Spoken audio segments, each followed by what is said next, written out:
আওয়ামী লীগ নেতাকর্মীদের উদ্দেশ্যে যে বার্তা দিলেন শেখ হাসিনা। ক্ষমতাচ্যুত হওয়ার পর নীরবতা ভেঙে নেতাকর্মীদের উদ্দেশ্যে বার্তা দিয়েছেন সাবেক প্রধানমন্ত্রী ও আওয়ামী লীগ সভানেত্রী শেখ হাসিনা। দলীয় নেতাকর্মীদের উদ্দেশ্যে দেয়া বার্তায় তিনি দেশে ফিরে আসার অঙ্গীকার করেছেন। তিনি বলেছেন, আমি শিগগির ফিরব ইনশাআল্লাহ।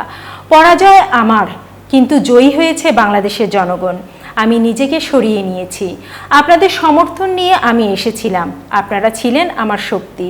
আপনারা যখন আমাকে চাননি তখন আমি নিজে থেকে সরে গেছি, পদত্যাগ করেছি। আমার যেসব কর্মী সেখানে আছেন তারা কেউ মনোবল হারাবেন না। আওয়ামী লীগ বরাবরই উঠে দাঁড়িয়েছে।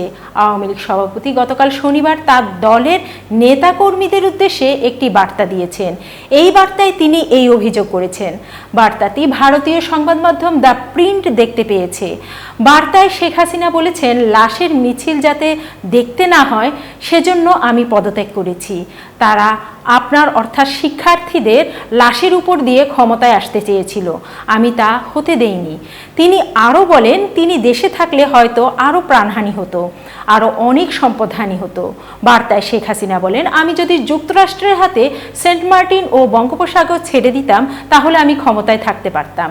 সেনা সমর্থিত তত্ত্বাবধায়ক সরকারের অধীনে 2008 সালে নবম জাতীয় সংসদ নির্বাচনের মাধ্যমে জয়ী হয়ে প্রধানমন্ত্রী হন শেখ হাসিনা।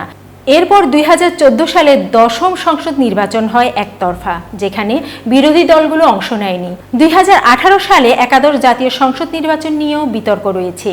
এই নির্বাচনে আগের রাতেই ব্যালটে সিল মারার ব্যাপক অভিযোগ ছিল।